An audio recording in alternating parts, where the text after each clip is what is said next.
All right, so Jeff Fenster is the founder of Everbowl. He also owns a payroll, HR company, digital marketing agency, construction company, a little bit of everything. Really excited to talk shop here today. But Jeff, when you first started Everbowl back in, was it 2016? 2016, yeah. Did you ever expect that you were going to own all these different phases of the chain, of the logistics? Like, did you expect that it was going to grow out into this type of deal? Well, my past with my payroll and recruiting agency and my digital marketing agency, I've always built companies with scale in mind, and I use a concept called vertical integration to vertically integrate each component. So that was the plan from the get-go. I knew nothing about restaurants.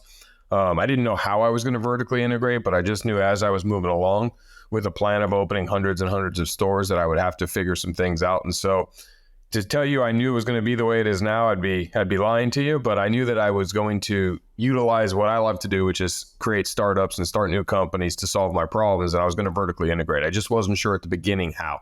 So this is something that I personally struggle with because I always hate paying someone to do something that I know I can do myself, right? Why do I pay the 20% markup? The flip side though is it takes a long time to learn and become an expert. Like, if I want to run Facebook ads, for example, should I hire a Facebook ad expert or should I jump in and learn it myself? How do you decide that this is a problem so big that I actually need to solve it and create my own solutions rather than hire someone to solve it?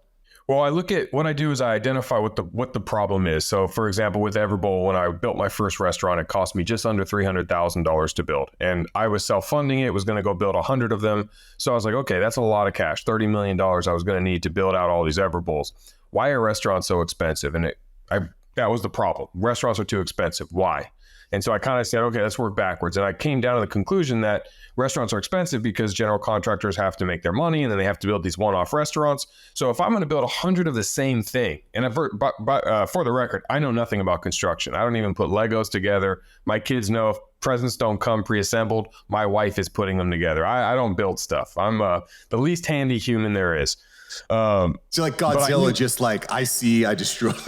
Yeah, pretty much. Yes. I have no patience for like instructions and the extra parts and all that. Oh, it's unbelievably frustrating. Like renovating you could renovate like a tile in your bathroom and it's all of a sudden you're ripping apart your entire house. It's unbelievable. Correct. Yeah. And I don't have the skills. So for me, it was never, I want to start a construction company because I love construction. It was, I needed to understand why it was so expensive. When I came to the realization it was so expensive because I'm paying for one-off services on a one-time basis and I had no economies of scale. Well, that's a duplicatable problem that's going to happen as I scale my brand Everbowl around the country. And so that was the easy answer was, okay, let's start our own construction company, not to make money, not to go and solve all the construction problems in the world, but just to build Everbowls cheaper and faster for myself. And so the modus operandi for me wasn't go make money, it was save money. And if I could bring the cost of Everbowls down from $300,000 to $200,000, well, over the course of 100 units, that's $10 million. Over the course of 200 units, that's $20 million. If I can get it down to $100,000, now I'm saving $20 million. Now all of a sudden, that's a serious business worth my time. And so my superpower is startups. I'm really good at starting companies and getting them off the ground and scaling them.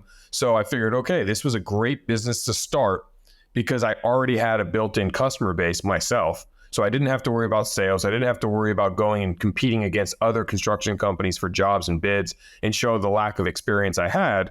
I just had to do it for myself and get better. And so I was able to recruit a team that said, hey, you're great at construction and you're probably should be running your own construction company, but you don't want to deal with the sales. You don't want to deal with the business. You don't want to deal with the marketing. Don't have to do any of that. Just come work and build Everbowls for me. Let me deal with how we're going to monetize it, how I'm going to pay all the bills.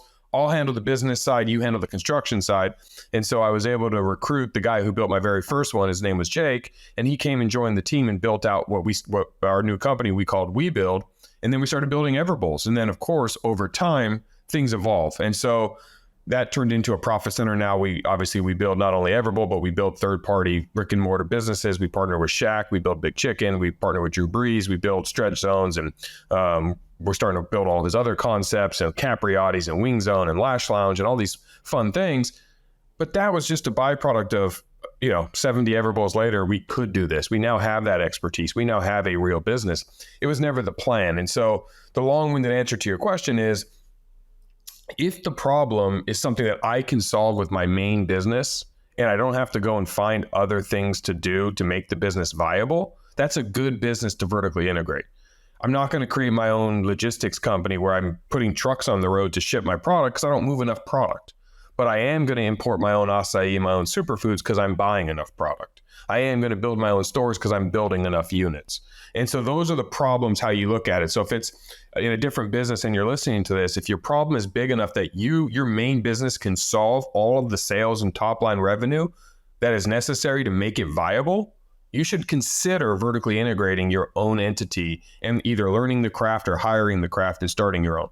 Understood. So you're starting these businesses, not necessarily to make a lot of money, but it's to solve and save money from your original business. And I guess the way you look at it is, how often am I going to need this service? Correct. Right. If it's a one-time thing, you really want to start a business for a one-time thing? Probably not. And I don't want the distraction. Right. I don't want to be distracted trying to grow an alternative business that has no connection to my main business, because then I'm distracted and I'm not growing my main thing. All of my vertically integrated companies, my construction company, my product manufacturing company, my CPG brand, and at the time we used to have a distribution brand, all of those were meant to help make Everbowl stronger, better, and faster. I gotta ask you this, Jeff, because this happens to me all the time. Do you ever get hit up by network marketers who want you to join their downline so that you can help them sell their widgets or whatever? I'm like, bro, I've already got like at least one, maybe 2, 3 businesses. I don't know how you count it. I don't have time to sell your widgets, bro. All the time. Yes. When is the right time to actually pitch someone on joining your downline of your multi-level marketing scheme? When is the actual right time? On an island, when you're on vacation, drinking on a beach, when you feel bored. That's a good answer. So all you network marketers out there, Jeff just got you with meet me in the Bahamas. Talk to me about whatever you want me to sell. That's good. Yeah, so it's funny that you talk about this vertical integration, because I actually intuitively have been kind of doing this with my podcast agency. I had clients that wanted ads, so I went out and started building the ad side. They want social media, so I find social media. So like finding solutions as they come up. I'm tempted though sometimes to just say have someone else handle it, but it sucks up your margins. That's no good. I mean, it does. And that's where the real money is. I mean, when you look at a brand like McDonald's, they vertically integrate so much of their core business. When you look at the Domino's or the Chipotle's of the world, they do the same thing. And those are obviously restaurants, but the same is true of the Googles and the Amazons and the Facebooks. They don't start them, they acquire. So you can vertically integrate through acquisition or starting, right? It's whichever fits more of your model and where you are in your life cycle. But a lot of big businesses today that we all know and love, they acquire brands to grow their main thing. And biotech companies start third-party spinoffs for new drugs, and then they spin them off later. And so vertical integration is kind of, it's the spine of so much of the biggest companies in America. It's just a lot of people don't realize how to make it work. And so on, as a smaller business, to fail to realize how important it is and how valuable it could be to utilize it as a tactic and a tool in your toolbox. Because an entrepreneur's number one job is to stay in business, right? My job today is to stay in business today. And that's true whether I'm Amazon or all the way down to Blockbuster, right? Blockbuster failed to stay in business because they stopped thinking progressively, right? They stopped innovating and disrupting. They tried to remain who they were despite constant change. And so the number 2 thing for an entrepreneur is you're a problem solver. So you need to be solving problems daily and staying in business. And the best way to do that is to vertically integrate certain components of your business, because it gives you options. It gives you optionality when things change. It also gives you control over a lot of the stuff. When COVID hit and a lot of my competitors were dealing with major supply chain issues, I wasn't, because I import my own superfoods and I had an abundance of them. When I shut my restaurants down, all 28 of them on March 18th, 2020, and I had to temporarily lay off 500 people and Everbowl was closed at that moment, and we didn't know what was going to happen with COVID. We didn't know what was going to happen with the world. This was literally March 18th, 2020. I mean, before politics, before opinions got involved in it. And it was just like, everyone has to shut down. Well, what did we weren't sure what to do, but what I did was I had another business immediately start. I started a direct-to-consumer product called Later Bowls, where I was selling product direct-to-consumer on a Shopify website and generating revenue and staying afloat and feeding my customers and staying connected until the restaurants, we reopened on May 1st, so we were only closed for 5 weeks until obviously we realized we could reopen and do store through a door. But ultimately, it gave me optionality. And then we got on to QVC. And we ended up doing, close to 8 figures in revenue just on QVC alone, and created this whole new vertical for ourselves not because we ever thought we were going to, but because I had options, because I vertically integrated my own supply chain and imported my own superfoods. And so that's why I think it's so critical as an entrepreneur. You're not what you do. I always love to ask, Right. when I'm speaking on stages afterwards, I always like to talk to the audience. I go, yeah, what do you do? And they're like, oh, I'm a plumber, or I'm a digital marketer, or I'm a chef, a restaurateur. Well, no, you're an entrepreneur. And so what you do doesn't matter, right? Whether I'm a chef, a digital marketer, payroll business, construction business, the underlying business is the same. Your business and my business, we might do something different to the world, but do I generate more revenue than I spend? Do I have a good P&L? Do I have marketing, sales, cost of goods? Do I understand all the underlying variables? If I do, that's what we do. And that's what we're doing as the leader of our enterprise. So I like to always have options. I think options gives me freedom, and it gives me the ability to navigate turbulent waters, black swan events, calm waters, and grow and scale and do all the fun things that I get to do, which allows me to talk to cool people like yourself and describe it. I think everyone needs to start realizing, like, hey, I have to look inside my own business and make sure that I'm protecting against these black swan events, macro events that are out of my control. It's very easy business when you can keep everything in a controlled environment, right? Economy's booming, no crazy stuff, but whether it's COVID or it's supply chain hell or it's inflation or it's credit crunch or interest rates going through the roof or a recession, like, we can't control that. But what we can control is having options to choose the best path when those things hit. So you talk about black swan events. I'd put money on this being one of the most disruptive times in human history. Take out COVID, take out social media, like AI is here. It just changes everything. Yes. It's shocking. Every time I play with ChatGPT or the next new app, I'm just blown away by what it can do. The restaurant industry, at least in my opinion, has not changed all that much over time. Mr. Beast had a really cool idea where he said, hey, I partnered up with Red Robin. You can order my burgers in these certain select joints. I thought Mr. Beast had a pretty cool plan. That way he doesn't have to deal with, which, by the way, we could talk about this, but I don't know why the hell anyone would ever want to open up a restaurant. It just seems like so much work. The margins suck. The failure rate is so high. That's aside. Let's throw that out the window, though, for another day. Well, I'll give you one answer really quick before you pivot, because that's so important. Okay, give it to me. 9 out of 10 restaurants fail because 9 out of 10 restaurants are started by chefs. So they're just thinking about the food. They're not thinking about... They're not business owners. They're not an entrepreneur. That's what I want to educate and help inspire chefs and plumbers and CPAs and accountants and you name it. Whatever trade you do, that's great that you have that skill, but you're an entrepreneur when you start your own business, and you've got to start thinking like one. But carry on. Let's go back to AI. Yeah, no, that's really good. So I'm just quickly curious, how are you helping chefs actually navigate that balance? Because it's a tough leap to make. It is. Well, it's going on podcasts like this and explaining, and I speak on a lot of stages where I educate on entrepreneurship and running your own business and what's required. I think experience is the most overrated prerequisite to starting a company or being successful. I don't think you need to know the craft. I can hire a chef. So if I'm a chef and I don't know anything about business, seek me out or someone like me who you can partner with to help you with the business side. And for me, I'm going to seek out you, the chef, or you, the plumber, or you, the CPA, or you, the construction, or you for podcasting, because I don't have your skills, right? So partnerships are great. Team up and figure out how to navigate it, but you need all those things. Just like on a baseball team, you can't play without a starting pitcher and a first baseman. And when someone tries to be them all, they tend to fail unless they're really good at them all, and that's hard to find. And so, I think it's important, as we go and through this and people are starting these companies, that if I'm a chef and I make the best food in the world, that's wonderful. We all know great restaurants with great food that fail because they couldn't keep their costs in control. They don't know how to do the marketing. They don't know how to hire and recruit talent. They didn't know how to handle a simple thing like a budget or handle their accounting. So find the people to help you or learn those skills, and do that by listening to these podcasts and obviously listening to a show like yours where you're hearing from entrepreneurs and hearing about people who are able to solve those problems that you need help in. All right, cool. All you AI junkies, we're going to talk about it. Okay, just relax. We're going to talk about AI. I know you're ready for it. It's coming. But I got to ask this.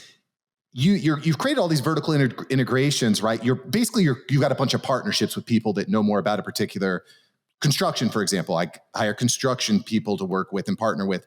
How often are you actually checking in on these businesses to making sure that they're okay? Is this once a week, once a month? Is this daily for 15 minutes?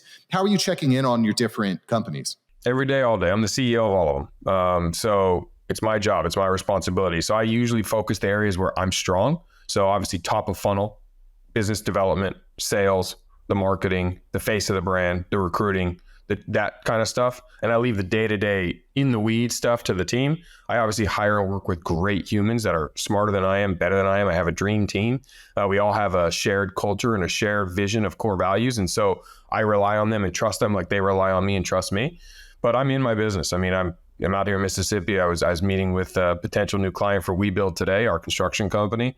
You know, I met with franchisees for Everbowl and I helped grow that, but I have a team behind me and so that kind of handles more of the stuff that I'm not good at. So I go where the biggest issue is or the biggest need is of the moment, understanding that at the end of it all funnels up to Everbowl because that is where I have all my investors and that is our main business. And so that is our main focus. Right. But I'm generating so much cash off these offshoots that for us, I get to spin off free cash, which allows us to continue to make investments into Everbowl and grow our main thing. And so it's not a great answer. It's not a clear answer. I gotta say, I don't like the all day, every day because I just don't see how that's sustainable. How, like, I got 2 kids, I got a wife, like occasionally I work out, like, sure. How do you navigate that? Do you like have certain days off? Like this is a family day.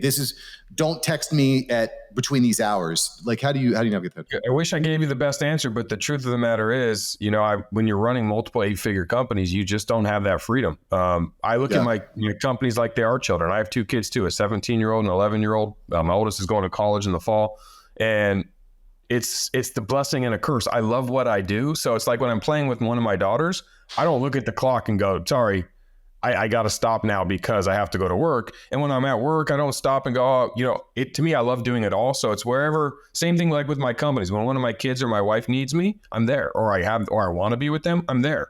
But if there's an opportunity for Everbowl or for WeBuild or for Unevolved products, I'm going to focus on those too. And I need to demonstrate that for my kids. I think that that's me showing them that I live a lifestyle of doing the best I can at everything I do and giving 100% as a dad, as a husband, as a CEO, as a friend. So when I'm in it, I'm in it. And sometimes I don't pay attention to clocks, times, or days of the week, but I do get plenty of time with my kids because I have an incredible team. And so the balance isn't perfect. And I wish I gave this to you. And, you know, I was doing an interview with Tim Grover and we talked about balance for an hour.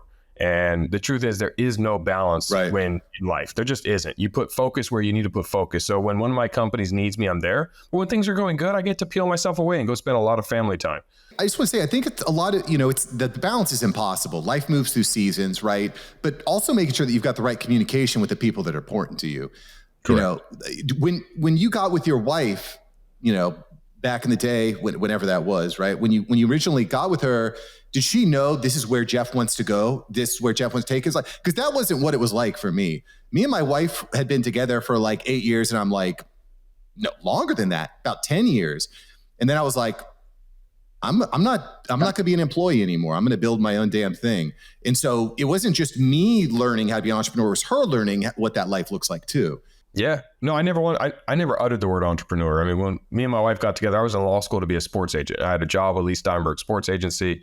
I was going to go, you know, be the next Jerry Maguire, show me the money, representing athletes, but ended up getting married and having a kid in law school and realizing I didn't want to travel the world doing that. And so I got a job selling payroll services for ADP. And I was doing sales, working 3 days a week, top sales rep in the country, first to make President's Club, golfing, living the high life.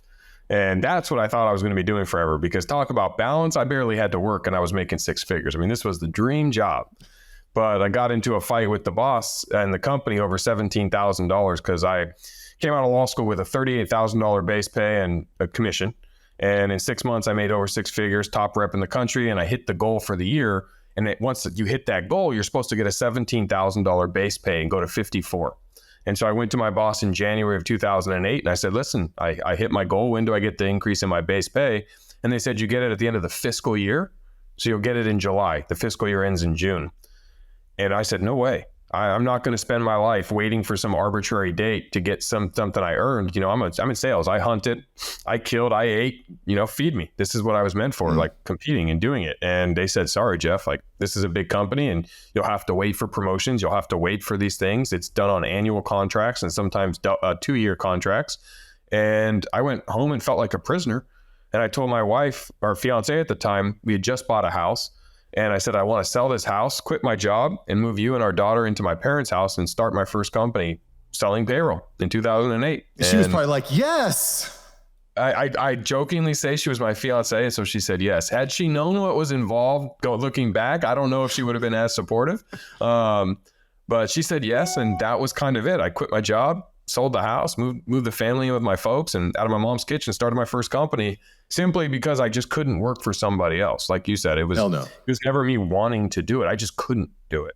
And I turned down the 6-figure job, and I had 6 figures in law school loans, and I had all these reasons that I could go be a lawyer, but I didn't want to. And it was just like, no, I'm going to do this. And fast forward, I've sold 3 companies, and I have a bunch of companies today, and I've done really well financially, and I've done really well for like filling up the personal cup. So I got to tell you, even though I never wanted to be an entrepreneur, now looking back, I couldn't have been anything else. Right. I really couldn't have been. It's who I am. It's amazing when you look back on your previous decades of life, you're like, how could I have not seen it when I was there, But obviously you made the right choice. You had the right partner and things were running well. We got to talk about AI. We got to talk about disruption. You've got your finger on the pulse of a lot of different businesses here. What type of AI gets you really revved up? What's putting lead in your pencil? What AI is getting you super excited about what's coming next? I love Midjourney and I love ChatGPT. I think both of them are productivity rocket ships. And this might ruffle some feathers, but I think it's good that they're replacing a lot of the arbitrary jobs. Not because I don't want people to be hurting, but because I want people to be more fulfilled. They're going to take over a lot of the jobs that really we don't need to be doing. We need people doing better, higher stuff, using our brains for different things and letting technology do the mundane, right? Like to do a research report, it's like the birth of a calculator. And what that did for math. And it was like, does that replace the need for math? No, it just makes it to where we don't have to spend all this time doing long form. We can now use the data to make meaningful changes and advancements, which enabled us to start landing stuff on the moon, right? So as a human race, as companies, ChatGPT is going to make it to where the human capital we have inside of our organizations can start doing human things and not be wasting our time looking for information that's clearly already available on the internet, because that's what ChatGPT is. It's just regurgitating the information that's there. So rather than me paying someone to find it, it's already available through just simply clicking and searching. And Midjourney, it's a little different. Midjourney is actually creating art, so it is replacing some human and creative side. For that one, I'm a little bit more concerned for that because I do think human creativity is incredible. But the output of digital art and and for those who don't know what Midjourney is, I'm sure most people do, but it's basically AI for creating art. And you can I can put any kind of prompt I want, whether it's a human prompt, a cartoon prompt, a scene, an acai bowl on the beach in Brazil, with a hammock and 3 people, and it'll create this incredible piece of art for me in seconds. I mean, it's unbelievable. It's fascinating. But I think it's good. I think disruption is so important. And I think society, we hold on to things for too long. When you look at a lot of the jobs, like if you remember, and you look close to my age. I mean, I'm 40, but 40 in the house, baby. Let's go. Yeah. Okay. So do you remember, back before the Pricelines and the Net and the Expedias, there were travel planning agencies where people would call, and this person's job was to plan your vacation for you. And they would call airlines and hotels and do all these things. And it was big business in the 80s and 90s. I mean, it was big business. And then in the matter of seconds, it disappeared because Priceline, Jeff Hoffman created Priceline and these websites replaced them. And you look at a lot of the stuff we're doing today and it's like, do we really need these archaic jobs? And yes, obviously people who are doing them and that's their career, what are they supposed to do? And I don't mean this on a personal level. I mean this on a technology level.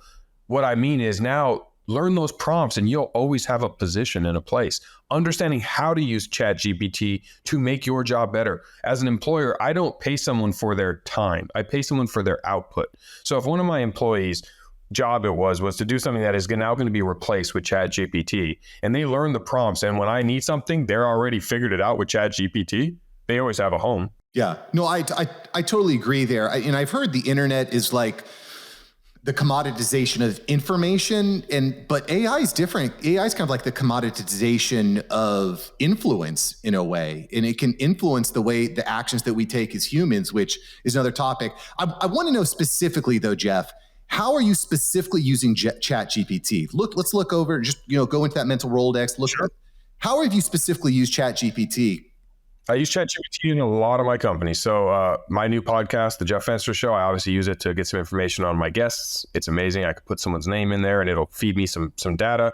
We use it when we're doing marketing programs or marketing campaigns for local franchises and local Everbowls, because I can put in, give me a local marketing campaign in Dallas, Texas, and it's going to, for a quick serve restaurant, and it's going to feed me that information. We do it for interview questions. We do it for marketing and other things when we're promoting our own stuff. Like, how would you represent this brand to 18 to 35 year olds? Give us a social media strategy, and we're testing it against the marketing companies that we are paying to do some marketing for us. I asked for like our one of our marketing companies will give us a roadmap. They'll say, hey, this is what we're going to do over the next 3 to 6 months. I'll ask ChatGPT for the same thing, and I'll cross-reference it, and I'll just see which one sounds good. Are they identical? And if they are, do I need to pay the marketing company, or can I just use what I just got from ChatGPT?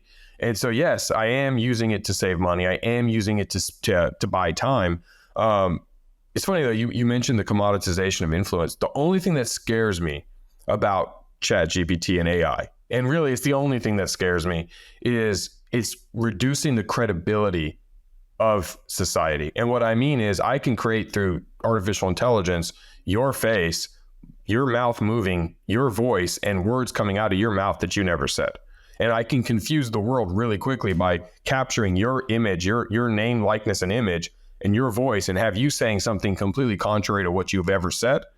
And once it's on the internet, unfortunately, a lot of people see that and will say, no, I saw Mark. He said that, even though you never did. And that's where it scares me, is that it's going to enable bad things to happen. But I think there's an exciting element to that, which is it's going to make in-person activities, events, and meetups even stronger, because when someone physically sees Mark on a stage saying something, they'll know it's true. And so I think that there's going to be some negative connotations to it, but I'm using ChatGPT in Midjourney. My team uses it. We use it heavily. All of us have accounts. We're talking about it regularly. If you're not talking about it, I think you're Blockbuster. I think you're not realizing what's coming, the pivotal change. And one of my core values is change ready. It's my fourth core value. It's our company's fourth core value, which means you got to be change ready. The world's changing and you have to be prepared to change your business. And we are. And if you're not actively doing it and you're not actively looking at it, take this moment as that aha and go, okay, I'm not going to be the company that says in 2004, the internet's not for me. I'm just not going to be that company. Don't say ChatGPT is not for you. It's for everybody. Every company in America needs to somehow be incorporating ChatGPT, Midjourney, and all of these AI tools in some facet or way. I 100% agree. It's like you're going to be on roller skates and we're going to be on Ferraris, guys. You got to. That's right. It's not, but there are some ethical things. Something just came out just today where there was an AI generated video of the Pentagon, like with a big explosion, and it dropped the S&P 500 by 30 points. So it's going to get wild, y'all. But if you're not in the game, you're going to be, you're going to be Blockbuster. People aren't going to rewind your videos. Sorry. Not rewinding your videos anymore. Right. Jeff, thanks for joining the show here today. Thanks for joining the After Hours Entrepreneur. Where is the best place for us to find you? At Fenster Jeff on Instagram. Then my website, jefffenster.com, is coming soon. You can text the word Jeff to 33777 and get my new Network to Millions playbook. It's totally free. You can buy my book on Amazon, Relationship Bank Account, and my new show it's being syndicated by Entrepreneur called The Jeff Fenster Show will be launching in June. Hopefully you tune in, and obviously I'm going to put you on the spot, Mark, but one day you're going to have to be a guest on my show as well, and we'll have to spend some more time talking AI and some fun things. Would be honored, dude. Would be honored. I don't know if you've started playing with this yet, but Zapier and ChatGPT, it gets fun. You start having some fun when you start automating AI, dude. It's unreal. Super cool. I'll just give you a quick takeaway with the podcast. As soon as this episode's done, I'm going to go fill out a Google form. It's going to send it. Zapier's going to connect it to ChatGPT. ChatGPT is going to write me out the titles. It's going to write me out the description. It's going to write me out all the show notes. I'm done. So I can go, hang out with my kids or go run a mile or whatever, it's brilliant. And yes, my team is using Zapier and ChatGPT. I don't know if they're using it for the show. But if they're not, I'm going to go tell them about it right now. Oh, I want to talk to you. I want to talk to your team. If they're using Zapier and ChatGPT, I'm hungry. Give it to me. Nom, nom, nom, nom. I want more. Let's set up that call. We are. Let's cross notes. Let's talk, man. Let's share what we're doing with it, because like I said, I think the world's changing so fast right now, and that's, the internet it's speed, right? That's what we all have. It's a rocket ship of information. It's a rocket ship of where we're all going, and we need to work together and figure out how we're going to control the landscape and the environment moving into the 2024s and 2025s when ChatGPT is not even the sexiest thing. I mean, remember, it's only up to like 2020, I think, or 2021. I mean, wait till it's real time. They literally just today or maybe yesterday released the Chrome extension. I haven't even played with it yet, but it's, yeah. Anyway, moving so fast. Jeff, thank you so much for joining the show, y'all. Links below so you can connect with Jeff. Stop. What are you doing? Don't waste time. Just click the damn link. Let's go. All right. See you, Jeff. Later. Thank you.